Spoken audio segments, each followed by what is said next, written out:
Tonight, drift back to a frozen Norse winter, where survival meant firelight, fur, and the quiet strength of simply staying warm together. It's late evening in a northern Viking settlement. The air is silent except for the crackle of embers in the hearth and the soft hum of people winding down.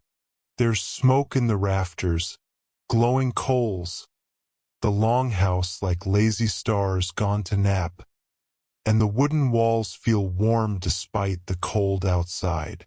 You settle in under fur blankets, the wood beneath you creaking gently with memory. You probably won't make it through this day, and that's okay. We're not racing toward glory tonight, just curiosity, comfort, and maybe a few gentle laughs. Before we go further, if your eyes are growing heavy, feel free to tap the like button. And if you enjoy drifting off with quiet history, a gentle subscribe helps keep this hearth lit. Share in the comments where you're listening from and what time it is in your village, suburb, or time zone. Now let's ease into tonight's journey. You begin by imagining what was behind the oaken door. Beyond the hearth, the fur, the sleeping dogs, and damp furs. You're inside the world of private moments. In Viking culture, public talk of sex was rare. Euphemisms abounded. Lovers crowded together in the bed or traveled together, samfer, rather than anything explicit. It's oddly modern. They had their own courtship poetry, but modesty even then had its limits. As you relax into that world, you feel the hush of winter outside, wind shaped by ice, drifting lightly against the walls. Inside, the smell of salted fish and oats lingers. Someone hums quietly in the corner, a tune older than memory. The walls seem to listen. And here's your major historical fact for Section 1. Viking Age erotic life was mostly regulated by marriage norms and family alliances, and sex before marriage was accepted if it led to responsibility in marriage. You make her pregnant, you marry her, was the rule. Young men practiced straightforward courtship, hand on thigh, an invitation, a vow. You sense the tension in the air, desire wrapped in obligation, wrapped in propriety. And here's your obscure cultural tidbit. If a woman wanted to signal interest in a man, she might weave him a shirt. If he accepted it, he literally lifted her up and sat her on his lap, intent clear and loud. Historians still debate whether Viking poets exaggerated romantic feelings or if those intimacies were as frequent and emotionally driven as later sagas suggest. Sometimes the sources feel like romantic myth rather than recorded memory. You hear a bowl clink. Someone stirs oats with hardened hands. Shadows dance faintly on the rafters, warming the silence. And you drift a little, carried by the lilt of language older than love, but shaped by it. You wake to the cocoa glow of firelight, dim but steady. It's morning in Viking style.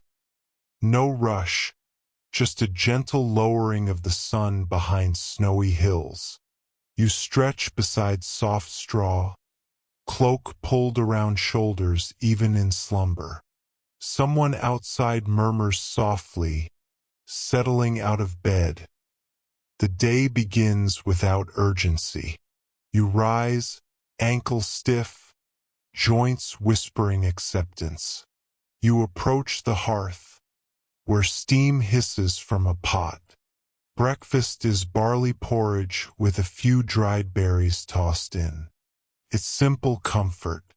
You sip slowly, letting the heat thaw your insides. The smoke drifts overhead like memory. Your thoughts turn to household rhythm. In Viking households, a free woman, mayor or may after age 20, had rights to request divorce, to manage resources, to choose her residence. Marriage, even polygynous or with concubines, was ceremonial, bound by property and status. Here's your major historical fact for Section 2. Viking society allowed polygyny and concubinage, especially among elites, and captured women were often taken as concubines, a practice entwined with slavery and status. This male-skewed access to women may have driven risk-taking raids, as unmarried men sought status and spouses abroad.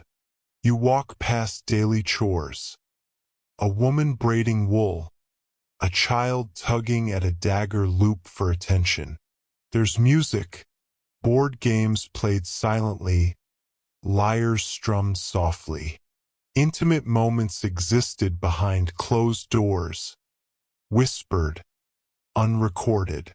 Here's a weird cultural tidbit. Medieval Viking laws allowed a married woman to demand divorce if her husband couldn't perform in bed, preferred men, or wore women's clothing. A pragmatic definition of marital unhappiness. And scholars still debate the prevalence of same-sex relationships among Vikings.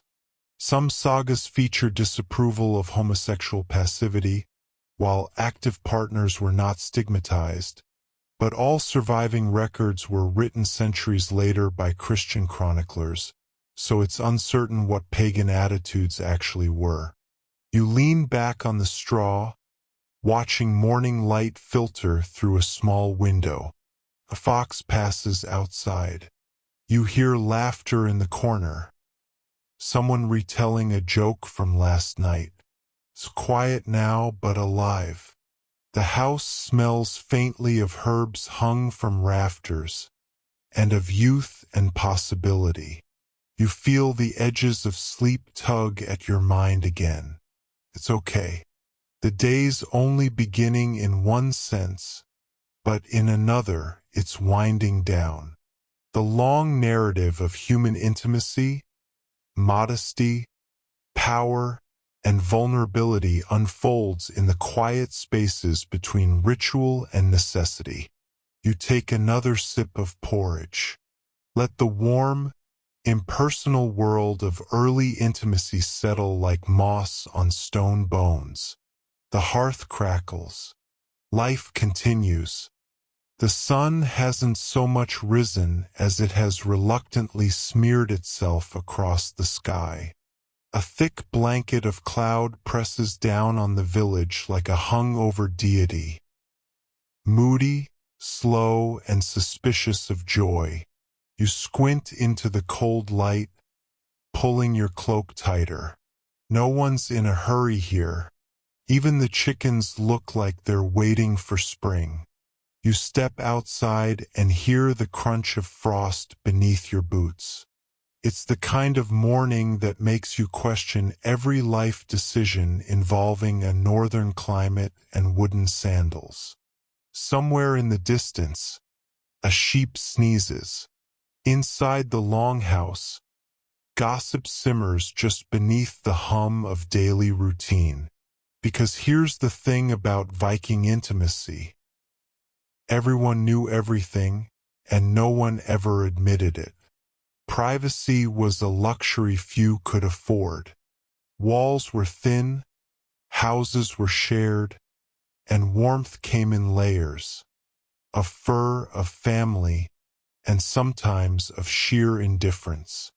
You wander past a pair of older women spinning wool and whispering about someone's daughter not coming home last night. They say it in the same tone one might use to discuss goat theft. Eyes roll. Needles click. Here's your major historical fact for the section.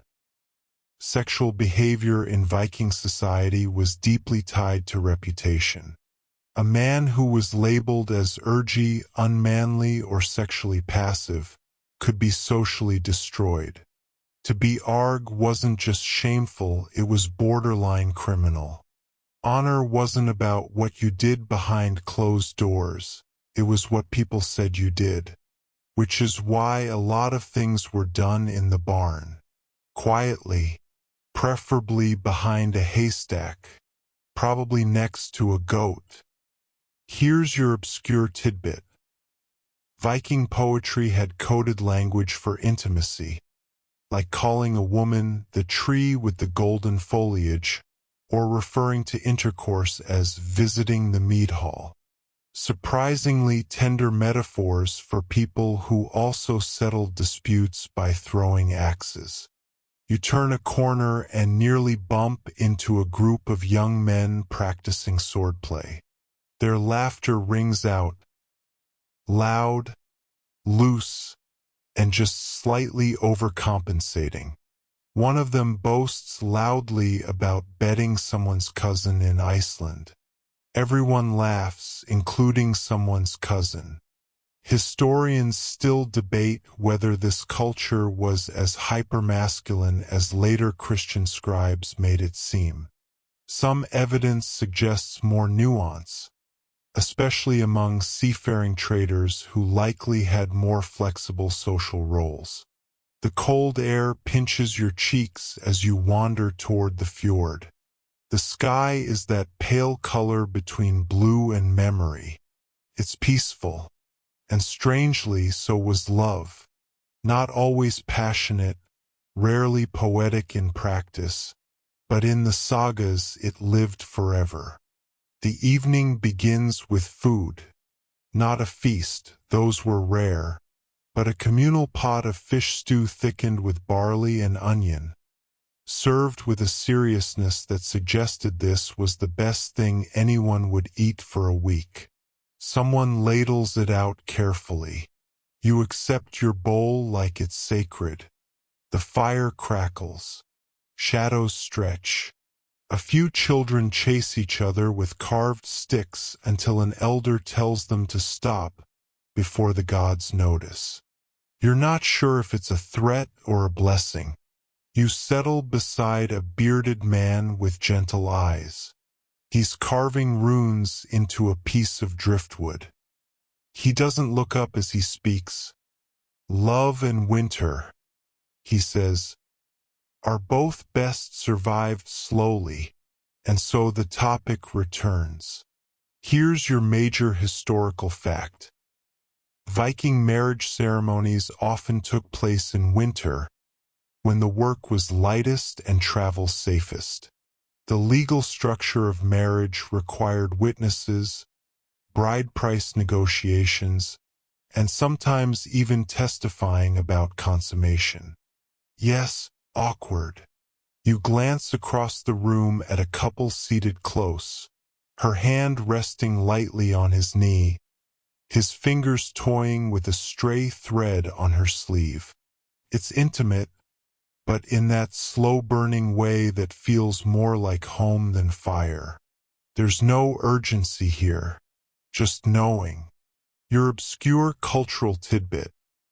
Married Viking couples shared household tasks, land rights, and sleeping furs. Women could initiate divorce by simply stating their intention in front of witnesses, often using the phrase, "I am separating from you." Honestly, as breakups go, it's refreshing. Someone near the hearth starts humming a lullaby. Another joins in. The melody is soft, repetitive, ancient. You lean back, bowl empty, thoughts drifting. Historians still debate whether Viking households were genuinely egalitarian or if that view is colored by modern interpretations of a few progressive laws. The truth likely lies somewhere in the mossy middle. You close your eyes, not to sleep yet, but to see better. The flicker of light behind your eyelids, the warmth in your chest, the strange comfort of knowing someone once fell asleep just like this, next to fire, wrapped in wool, thinking about someone else. The wind howls outside, soft and distant. Inside, there is warmth, song, and stories yet untold. Morning comes again because the world refuses to stop spinning, no matter how comfortable the fur blanket was last night. You stir, stretch, and listen. The longhouse creaks like it has opinions. A soft snore from the next bedroll. Someone fumbles with kindling in the hearth. Another day in the Viking North, where the sun shows up late and leaves early, like a reluctant guest. You make your way outside and breathe in air that's so cold it tastes like pine and iron. Somewhere across the frozen path, a goat bleats with the kind of energy you envy. Today's theme, though no one says it aloud, is partnership. Not the flowery, hearts and lace kind. The kind where two people share a roof, a meal, and occasionally a sarcastic look that says, "Yes, I also hate fetching water in this weather." As you pass a pair of figures mending nets by the riverbank, you hear laughter. Not flirtatious, not coy, just the simple sound of two people who've survived another night without freezing or fighting. That's love too, in its own practical way. Here's your major historical fact. Viking society recognized two forms of union, marriage and concubinage. The former was legally binding and involved dowries and inheritance. The latter was more informal but socially acknowledged. Both could coexist in the same household, leading to all sorts of complicated holiday dinners. And now for your obscure cultural tidbit. In some regions, Viking women gave their husbands swords as a symbolic act of unity. Imagine exchanging blades instead of rings, romantic if a little hazardous. You help carry firewood to a neighbor's house. The woman at the door thanks you, offers bread, and asks casually if you've heard about Thor's third baby. You nod like you have. The baby's father? Well, that depends who you ask, or what time of day you ask them. Historians still debate how emotionally expressive Viking couples were. The sagas are full of stoic declarations and poetic metaphors, but day-to-day affection? The records are quiet on that. Suspiciously quiet. Your hands thaw as you return home, passing the same tree you always pass. Except now it's decorated with a bit of red yarn. A charm, a wish, or just something pretty to look at. That's partnership too. Leaving little things behind for someone else to find. By midday, the snow begins again. Not a storm, just the kind of slow, gentle snowfall that seems to ask permission first. You sit inside, watching flakes gather at the windowsill, listening to the low hum of someone singing while they scrub a pot. The air smells like herbs, smoke, and slightly overcooked turnips. You wonder if there was ever a Viking who woke up and said, "Ah yes, another glorious day of root vegetables." Probably not. The longhouse is full today. Visitors from another village, maybe. A cousin you've never met, but who insists they played with you as children. You smile and nod. Maybe they did. Memory is slippery like that. Here's your major historical fact. Viking women retained rights to their property even after marriage, a rarity in many parts of the medieval world. If a woman divorced her husband, She could take back her dowry and sometimes even part of the household livestock. That's right, she could literally walk away with the goats. Your obscure cultural tidbit? There's some evidence that Viking couples marked romantic commitments with carved runes on personal objects, like combs, knives, or spindle whorls.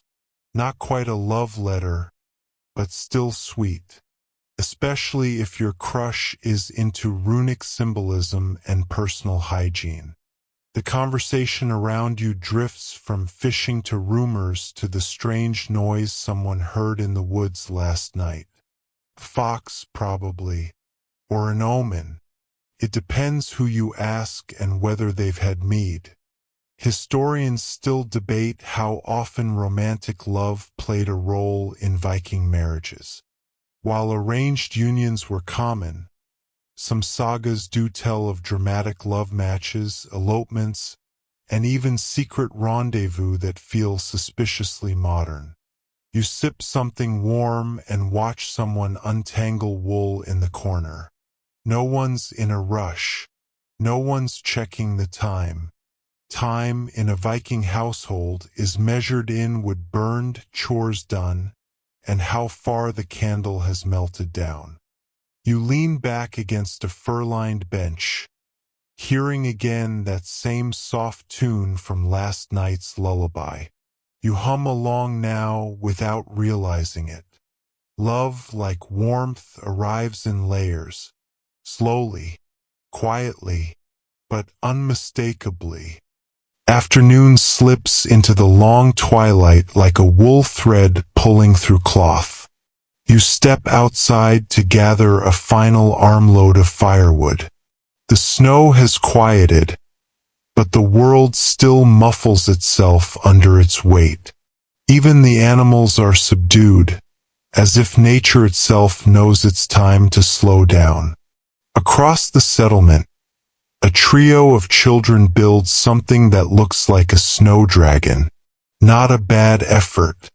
One of them adds a stick for the tail, and now it's slightly terrifying. You approve. Back inside, the hearth crackles with purpose. Someone is boiling herbs again. You've noticed that Viking healing traditions include boiling just about everything, especially if it smells questionable. Still, the place feels clean in the way only earth and smoke can make it. You sit beside an elder who's weaving tales, not wool. His voice is steady, low, unhurried. You don't interrupt, even though half the story contradicts the last one he told. In this version, a couple survives winter because they trap warmth in songbirds' feathers. You nod like it makes perfect sense. Here's your major historical fact. Viking marriages were often formed to strengthen political alliances or trade networks, especially among the upper classes. These arrangements didn't always involve the bride's consent, but they did ensure a steady flow of salted fish and grudging family dinners. Obscure tidbit of the day? In Iceland, some Viking women took the title Husfreyja, meaning household goddess, emphasizing both authority and caretaking. So yes, they ruled the pantry and the politics of soup distribution. The pot bubbling over the hearth is suspiciously chunky. Someone drops in another root vegetable. You glance at the goat curled in the corner and wonder if it's feeling nervous. Historians still debate whether Viking weddings included any form of public kiss or ceremony. Most written records focus on the feast, which, to be fair, is the part most people remember anyway. The wind outside sighs through the wooden gaps in the wall, and someone quietly plays a bone flute. The melody loops itself in soft circles. You close your eyes for a moment, not asleep, not quite, just paused, perfectly, Evening has arrived, or at least what passes for evening in a world that only got a few hours of sunlight. Candles flicker like thoughtful moths, casting golden arcs across wool cloaks, clay bowls, and the occasional muddy boot. You sit on a stool that wobbles slightly, not enough to bother fixing. Around you, the longhouse has begun to shift into its night rhythm. Voices soften, movements slow. Someone braids their hair with practiced hands, and someone else sharpens a small blade with long, quiet strokes. A couple sits in the far corner, sharing a wool blanket. They don't speak, but every few minutes, one of them refills the other's cup. That's the language of comfort, the grammar of survival. Here's your major historical fact. Viking law allowed both men and women to initiate divorce, simply by declaring it publicly before witnesses. No paperwork, just a loud enough voice and, ideally, a decent reason like neglect, cruelty, or the unforgivable sin of poor wool folding. And your obscure cultural tidbit. There's a saga in which a woman mocks her husband's virility by comparing him to a gelded horse during a feast. She was not invited back to the next one, possibly ever. Tonight's fire crackles louder than usual. Someone pokes it, satisfied. The warmth stretches outward, spilling into the darkest corners of the room like a lazy cat. You stretch too, arms reaching up, spine releasing the kind of sigh only a day of layered clothing can cause. Historians still debate whether Viking couples slept together nightly or rotated shared bedding during winters, depending on fire access and family size. The sagas, again, are more interested in swordplay than snuggle logistics. A small child wraps herself in a sheepskin and settles beside the fire, humming tunelessly. You feel yourself sinking, just a little deeper into the wool-lined world around you. Eyes heavy, shoulders softer, thoughts slower. Outside, the stars are beginning to appear, scattered carelessly across the sky like a dropped bag of grain. You won't see them tonight, but somehow you know they're there. Morning is a memory now, folded somewhere between your second helping of smoked fish and that quiet moment you spent braiding your hair by candlelight. The world outside is sealed in cold and quiet. Inside, you're nestled in warmth and wool. So much wool. You rest your back against the wooden beam, and it creaks as if agreeing with your decision to stay still. The longhouse breathes with you. Groaning timbers, soft snoring, the flick of an ember adjusting itself mid-glow. Across from you, someone carves a charm into a small piece of bone. It looks vaguely like a bird, or maybe a snowflake. They won't say. The mystery is apparently part of the magic. Here's your major historical fact. Vikings used charms, spells, and runes to influence everything from weather to love affairs. These were often carved into wood, bone, or even metal, and some runes were believed to carry specific powers, especially when used during the darkest months. And your obscure cultural tidbit? Some Viking love spells involved rubbing animal fat on your eyebrows while chanting over ale. Romantic? Not exactly. Effective? Still up for debate. You shift beneath your blanket, your feet just catching the fire's edge. They thank you. Someone nearby coughs softly, followed by a whispered apology. Even the coughs in this place seem considerate. A wooden bowl of something warm is passed around. You accept it without question. Whatever it is, it tastes like roots, smoke, and kindness. You nod in approval even though no one's watching. Historians still debate whether runes were used more often for communication or enchantment. Some think Vikings just liked having an excuse to whittle cryptically. Someone plays a soft rhythm on the rim of a drinking horn. A lullaby, maybe, or just something to keep their fingers busy. You let your eyes close, just a little, just long enough to listen. You wake slowly, though to be honest, you're not sure you were ever fully asleep. Time here moves like honey in the cold. Sluggish, sweet, and slightly sticky. The longhouse remains hushed, but now there's movement. Boots crunch against packed dirt. A kettle sings gently over the fire. Someone mutters about needing more moss for insulation. Everyone agrees. No one volunteers. You stretch again deliberately, limbs heavy. Blanket still wrapped around your shoulders like an old friend who never asks questions. Here's your major historical fact. Vikings practiced seasonal routines known as wintering, where entire settlements shifted to slower, communal rhythms centered around warmth, food, and storytelling. Productivity was replaced by preservation of goods, of spirit, of each other. Obscure tidbit? There are reports of Viking men curling their beards with heated bone tongs during the winter, just to pass the time.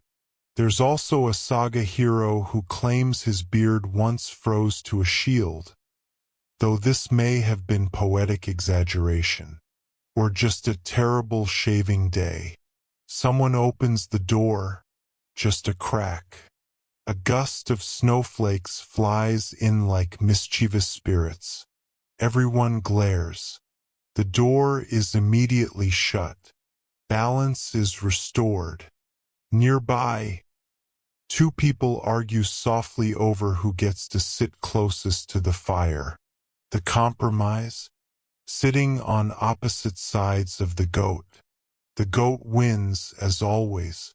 Historians still debate how much of Viking winter customs were spiritual versus simply practical. Likely it was both. Wrapped together like dried herbs in cloth, impossible to separate. You pull the blanket tighter and let your head lean back. The fire crackles its approval. The smell of smoked fish lingers, and so does the hum of half-finished songs. You're not quite dreaming, but you're not quite here either. And honestly, that's just fine. The night deepens, curling itself like a sleepy cat around the beams of the longhouse. You're still awake, technically, but your thoughts have slowed to a warm, syrupy crawl. Not quite dreams, just little drifting clouds of memory and firelight. Someone is reciting a poem, softly, to no one in particular.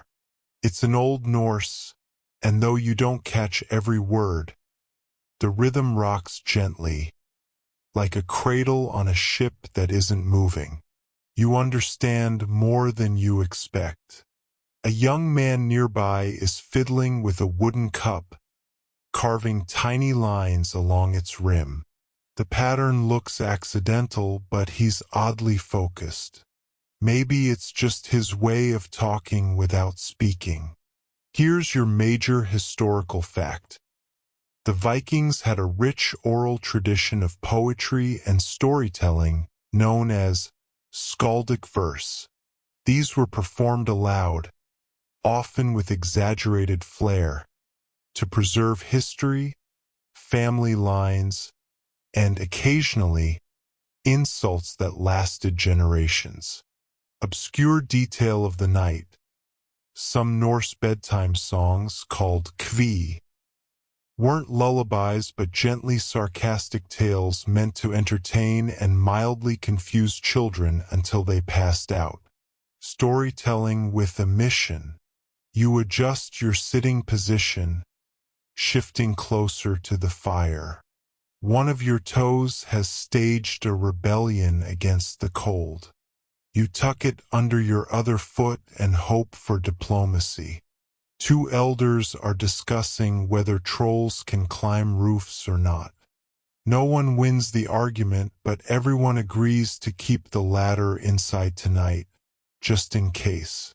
Historians still debate whether skaldic poems were improvised on the spot or memorized ahead of time. Some of them are so complex, it's hard to believe anyone could recite them without help from divine intervention, or at least a practiced sheep. The fire lets out a soft wheeze. You answer it with your own. Somewhere above, the roof creaks as snow shifts again. It sounds exactly like an old man adjusting his knees. You think about the first snow you saw as a child, and then you think about nothing at all. You hear the sound before you see the cause. Someone brushing snow off a cloak. The rhythmic swish-swish, then a soft grunt as the wet weight drops to the floor. It's a familiar ritual now, one that marks the end of another wander through the cold and the start of a return to warmth. The door closes. The cold stays out, or most of it anyway. A few flakes sneak in, melting instantly on the floor like shy visitors who know they've overstayed. Your blanket has become a second skin. You're certain it's grown heavier since this morning. Or maybe your muscles have given up pretending they're still on alert. Either way, you're grateful. Major historical fact. Vikings often layered their clothing using wool, linen, and fur, and added cloaks fastened with ornate brooches. Part fashion, part survival, all draft prevention. These cloaks doubled as sleeping covers, traveling wraps, and occasionally baby holders. Versatility was vital. Here's your obscure tidbit. Some Viking brooches were carved to include tiny, hidden charms or runes for protection and fertility. Imagine a fashion accessory that also reminds you to take your vitamins and avoid frostbite. There's a woman seated near the fire now, spinning wool with quiet focus. Her spindle hums in gentle circles. It's hypnotic. The thread builds like a timeline in her lap, soft and stubborn, exactly like winter. Nearby, someone breaks a piece of dried bread in half and hands it over. No words exchanged. Just the kind of silence that says, we're surviving and that's enough. Historians still debate how much of Viking domestic life was cooperative versus hierarchical. The sagas naturally prefer tales of bold leadership over who remembered to store the turnips. Someone tells a short tale about a goat that wouldn't stop sneezing. It's not clear if the story is ancient folklore or something that happened last Tuesday. Either way, it ends with laughter, quiet, creaky, genuine. You don't join in, but you smile, and that's more than enough tonight. The fire has burned low now, less flame, more glow. Embers pulse like a heartbeat beneath the logs, warm and steady, as if they too know there's no rush tonight. You lean back against the post and let your breath slow to match. Someone's humming. It's not a song, not really, more of a sound to keep the silence company. You're grateful for it. The kind of sound that makes you feel less alone, even in a room full of sleeping people. Tonight's major historical fact. Viking homes were often built with central hearths that served as the only consistent heat source throughout winter. The entire household, people, animals, and sometimes guests, slept around it, forming a living ring of warmth and breath. Obscure detail of the night. Some Viking families trained their cats not only to hunt vermin, but to guard food stores during long winters.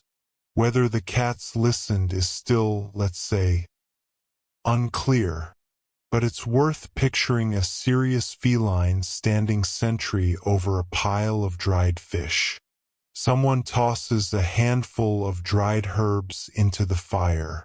The scent rises, earthy, smoky, with a hint of something like mint.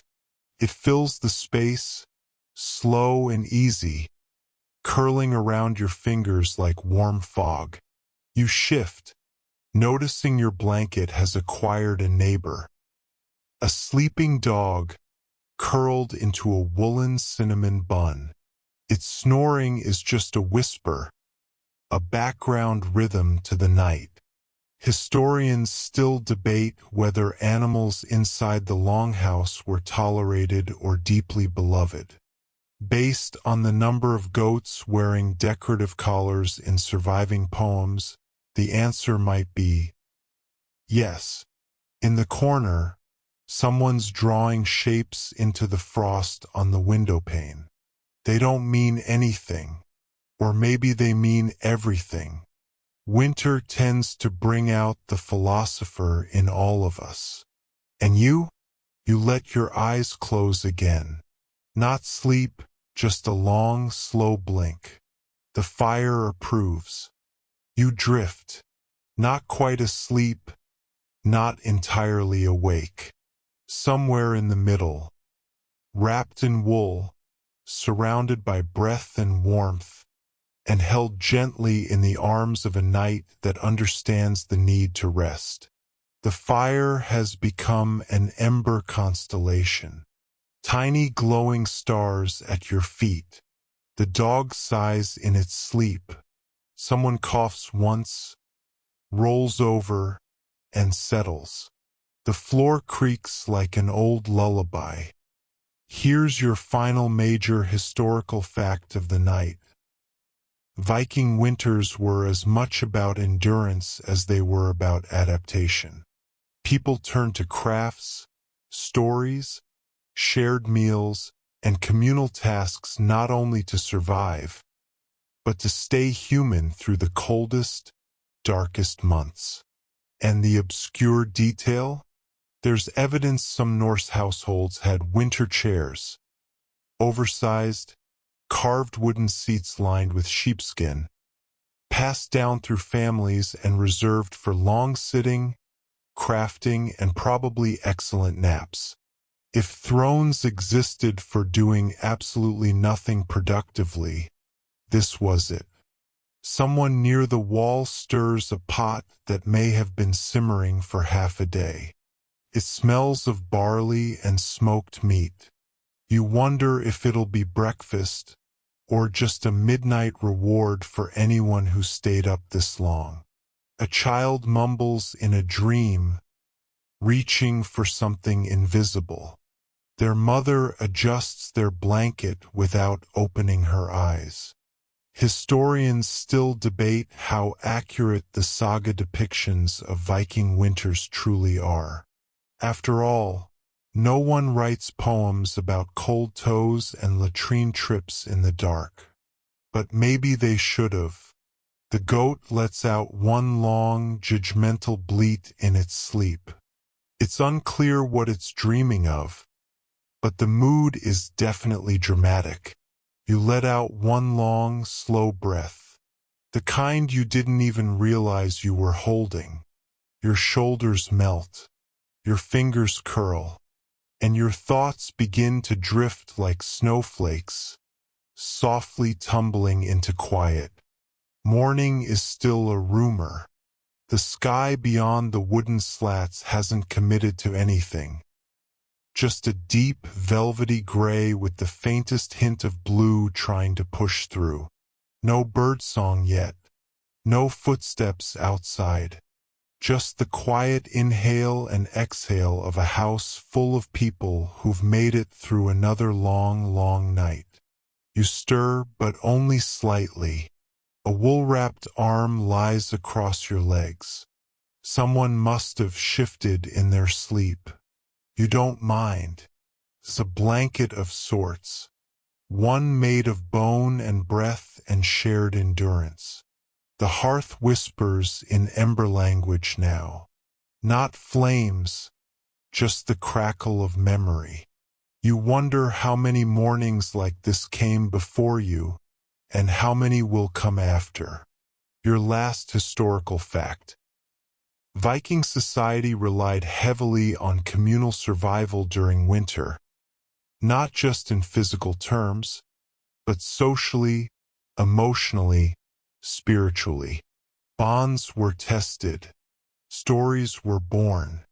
Some marriages were arranged solely because someone made excellent soup. And the last weird little gem? Norse people believed dreams during the darkest winter nights carried omens, and sometimes messages from ancestors.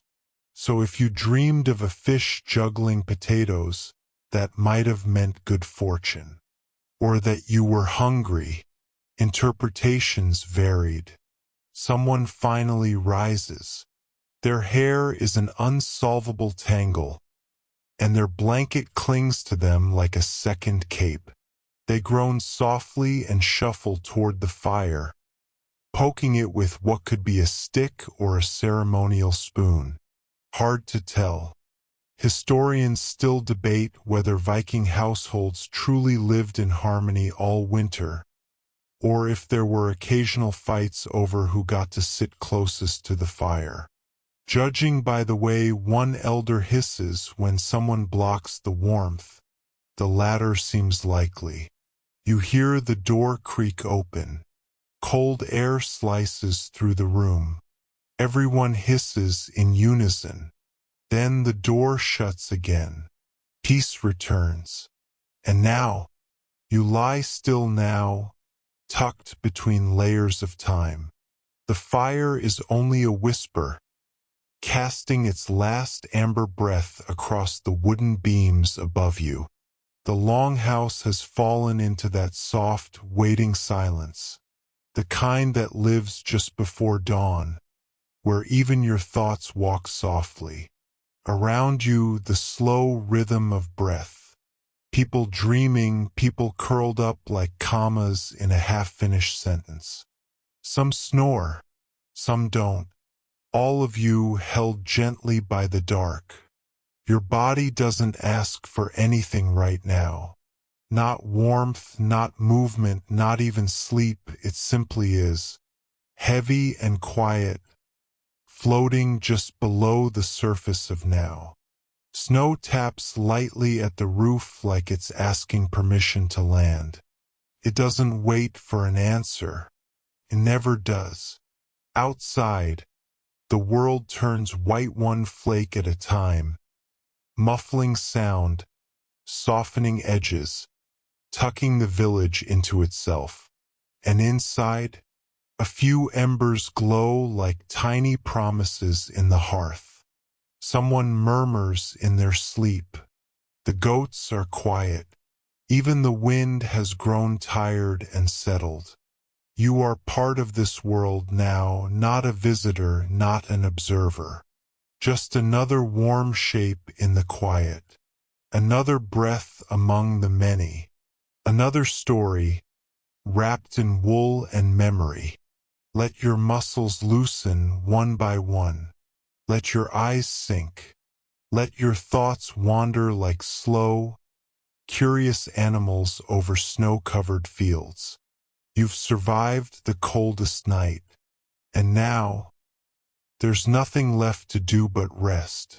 Good night, traveler. Sleep well.